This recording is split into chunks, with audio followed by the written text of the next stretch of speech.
À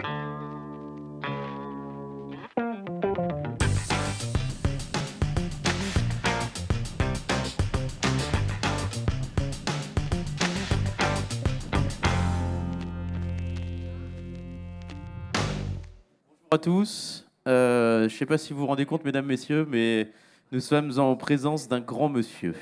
D'un grand monsieur qui non seulement écrit des romans policiers déjantés, puissants, mais un monsieur qui aussi, dans une autre vie, a vécu ses idées jusqu'au bout. Sam Millar n'est pas n'importe qui. Il a été membre de l'IRA, la branche armée du mouvement de libération d'Irlande du Nord. Il a passé 8 ans dans la sinistre prison de Long Kesh dans les années 70. Et quelques années plus tard, exilé aux États-Unis, il a braqué la Brinks à Rochester, dans l'État de New York. Le butin était de 7,5 millions de dollars. Résultat, 60 mois de prison. Il a été gracié par Bill Clinton et il est revenu en Irlande et s'est mis à l'écriture de romans noirs. Il y a eu Les Chiens de Belfast, le Cannibale de Crumlin Road et le dernier qui s'appelle Un sale hiver. Dans ces romans, il y a un personnage principal qui est un détective privé qui s'appelle Carl Kane, qui est une sorte de Philippe Marlowe. Et enfin, Sam Millar a aussi publié une autobiographie qui s'appelle On the Brinks, dans laquelle il raconte en détail son parcours de sa naissance dans un quartier défavorisé d'Irlande du Nord jusqu'à aujourd'hui, auteur de romans noirs. Alors la première question qu'on avait envie de vous poser, Sam Millar, c'était pourquoi, après votre parcours, vous vous êtes tourné justement vers le roman noir?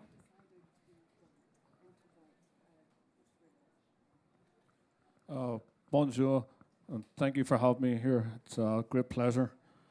I first started to write when I was in the penitentiary in America. And it wasn't because I thought I was going to become a writer, but to keep myself sane from all the violence that was surrounding me. Merci beaucoup de m'avoir invité ici aujourd'hui. Alors la raison pour... j'ai commencé à écrire quand j'étais en prison aux États-Unis. Et si j'ai commencé à écrire, ce n'était pas parce que j'avais l'intention de devenir écrivain, mais c'était pour rester sain d'esprit. Alors, vos livres sont empreints d'une ironie triste et d'une violente assez puissante, très puissante même. Est-ce ainsi que vous voyez le monde? Ironique, violent et triste? Well, the books to me are quite funny. I don't, maybe not everyone thinks they're funny, but I think I have a dark humor, and especially my private investigator, Carl Kane. He's a bit like myself. He sees the world as a place to get out of very quickly, but while you're there, you may as well enjoy it. Alors moi, personnellement, je trouve que les livres sont assez drôles. Alors peut-être que tout le monde n'est pas d'accord avec moi, mais en tout cas, j'ai de l'humour, un humour noir, un petit peu comme Carl Kane, qui lui considère que le monde, c'est quelque chose qu'il faut fuir à tout prix, mais tant qu'on y est, autant s'y amuser un peu. Et alors justement, pourquoi avoir fait le choix d'avoir un personnage récurrent, ce personnage de détective privé, Carl Kane, qui justement est très ironique, très cynique aussi par moments? Pourquoi ce choix? Well, the character himself, I couldn't have a cop as a good character because I don't like cops. So I was left with the problem of trying to get someone who deals with justice, but true justice, not corruption. So I based Carl Kane on two characters. One was my father, who was a socialist, and he was always in debt because he was always doing good to people. The other was an American investigator on the TV called Rockford Files. James Gardner played him.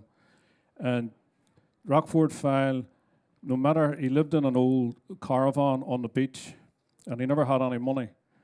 And no matter, regardless of the cases that he took, at the end of it, he would have even less money because he always ended up giving it to the victim or the person who asked him to take a case in the first place. Alors pour mon personnage principal, je ne pouvais pas choisir un policier. Je ne pouvais pas avoir un gentil qui soit un policier parce que je n'aime pas les policiers.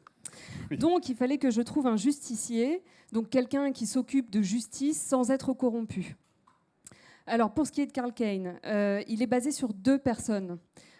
Premièrement, mon père, qui était socialiste, qui était toujours endetté parce qu'il aidait toujours les gens autour de lui. Et puis, deuxièmement, un personnage fictif de série télévisée, un détective américain, qui, à chaque fois qu'il résout des enquêtes, donne tout l'argent qu'on lui donne aux victimes ou à celles qui lui ont demandé, enfin, aux familles des victimes ou à celles qui lui ont demandé de résoudre l'affaire. Et c'est un détective qui vit dans une caravane pourrie au bord d'une plage et qui n'a jamais d'argent. Et indépendamment de vos policiers, à quel moment vous êtes senti le droit et surtout le courage et puis le moment quand est-ce que le moment était venu d'écrire cette fameuse autobiographie On the Brink qui revient sur votre parcours depuis que vous êtes enfant dans le Belfast des années 60 jusqu'à votre parcours et qui explique ce que vous êtes devenu pendant toutes ces années.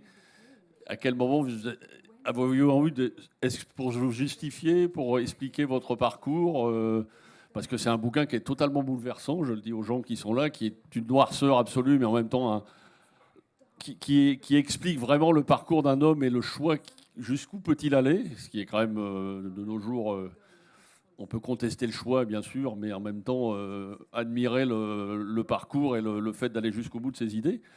À quel moment vous senti capable et le droit de raconter cette histoire, qui est vraiment pour moi une grande claque, quoi. As a kid, I always wanted to be a writer, but because I came from a working class background, I knew there was never any hope of me becoming a writer.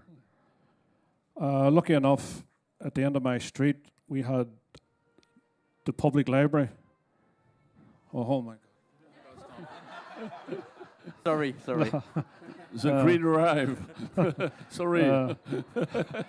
But I was quite lucky. Il y a qu'à la griffe noire qu'on peut It's voir. put me off here. I think I'm back in prison. Thank you for your homework. J'ai l'impression d'être de retour en prison quand j'entends Yes, ça. I understand. When I was very, very young, I was about 8 or 9, I was lucky enough to have the library down the bottom of my street. My mother left when I was very young. One day, I was about 8 years of age, 9 years of age, and one day she got up and walked out the door and never came back. So I found that the library saved me because I used to go and I used to read Tintin, Hershey's Adventures of Tintin, all different types of books. And I used to be fascinated by these people, this secret society that had all these books in these shelves. How did they go about that? So it always stuck in my head. But my father was a merchant seaman, and he always traveled to New York. And when he went to New York, he would bring back a suitcase full of American comic books. And the first time he ever brought them back to me, I was totally addicted. People get addicted to different things, drink, drugs, whatever. I became addicted to American comic books. Eventually, when I was in America, and I'd done a very foolish thing, I wanted to have a couple of American comic shops. And I decided, well, I would go about it quickly and get the money very quickly. And I decided to rob the Brinks of as much money as I could carry. To cut a long story short, I stole $8 million. I was caught a year later and put in the American penitentiary. In the American penitentiary, I looked back on my life and thought, I'm going to write it to get the poison out of my system. It was cathartic. I didn't think the book would be published, but I wrote it to keep myself sane, but also to look back at the things that had happened with my mother and myself. And I thought it was time now to really look at myself as a person and to put it into paper form. But I had never, ever any idea that one day it would be eventually published. Donc en fait, moi, depuis que je suis enfant, j'ai envie d'écrire. Mais comme je venais d'un milieu modeste, je savais que ça n'arriverait jamais, qu'il n'y avait aucun espoir. Heureusement pour moi, au bout de ma rue, il y avait la bibliothèque. Et il faut savoir que ma mère est partie quand j'étais très jeune. Un jour, elle est sortie, j'avais 8-9 ans, et elle n'est plus jamais revenue. Et donc, moi, je passais beaucoup de temps à lire des livres. J'ai lu tous les Tintins et j'étais absolument fascinée par toutes ces sociétés secrètes et ces livres qui recouvraient les murs. Et mon père était marin, il passait beaucoup de temps à voyager vers New York. Et à chaque fois qu'il revenait, il revenait avec des valises remplies de BD. Et la première fois qu'il m'a donné ces BD, je suis devenue complètement accro. Alors les gens deviennent accros à toutes sortes de choses. Ça, pour certains, c'est l'alcool, pour d'autres, c'est la drogue. Moi, c'était les BD. Et donc, quand je me suis retrouvée aux États-Unis, j'ai fait quelque chose de complètement idiot, puisque j'avais envie d'ouvrir une librairie spécialisée dans les BD. Et j'ai voulu trouver de l'argent rapidement. Donc, j'ai décidé de dévaliser la Brinks. J'ai volé 8 millions de dollars et un an plus tard, j'ai été rattrapée et mis en prison aux États-Unis. Et pendant que j'étais en prison, en fait, j'ai eu le temps de me retourner sur ma vie, sur ce que j'avais fait. Et en fait, je me suis mis à raconter ma vie, à la mettre par écrit, pour en fait sortir ce poison de mes veines et pour rester sain d'esprit encore une fois. Également pour comprendre ce qui s'était passé avec ma mère, pour essayer de me comprendre moi, et pour me regarder en face, enfin. Mais je ne pensais absolument jamais qu'un jour ce livre serait publié. Je n'ai pas d'ailleurs écrit pour être publié. Vous parlez avec beaucoup de recul de cette violence politique et on a l'impression que vous ne regrettez pas ce choix. Est-ce que vous pensez aujourd'hui qu'il y avait une autre possibilité ou est-ce que c'est votre seule porte d'issue pour justement lutter contre ce que vous considériez comme injuste ?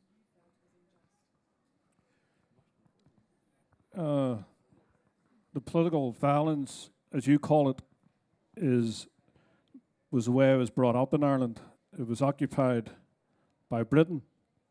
And I'm sure anybody, especially French people, who were occupied by the Nazis and fought the Nazis, I'm sure you can understand that when somebody occupies your country with violence, there's only one way to get rid of them, and that's by using violence, unfortunately.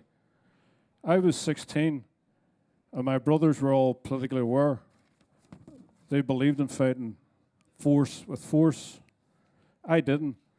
All I was interested in was girls, going to a dance and having a drink. I had no interest whatsoever in politics. Then one day, I was just turned 16. My brother brought me to a place in Ireland called Derry, and I witnessed people unarmed being slaughtered by the British Army. It was called Bloody Sunday, and it changed me forever. And I realized I could no longer just sit in the house, go to dances, listen to music, while my friends, neighbours, and everyone else in Ireland was just being gunned down. And no, I have no apologies whatsoever for what I did in Ireland, but I do apologise, and I have apologised for what I did in America, which I regretted. Ce que vous appelez la violence politique, moi je suis née dedans. Pour nous, c'était une occupation par un autre pays. Et pour ceux d'entre vous qui se souviennent de la Deuxième Guerre mondiale, qui se souviennent de ce que c'est que d'être sous occupation nazie, vous pouvez comprendre que quand on est sous occupation violente, la réponse unique, c'est la violence. Alors, mes frères aînés étaient engagés, étaient militants, ils étaient pour la violence. Mais moi, quand j'étais jeune, je ne m'intéressais pas du tout à ça.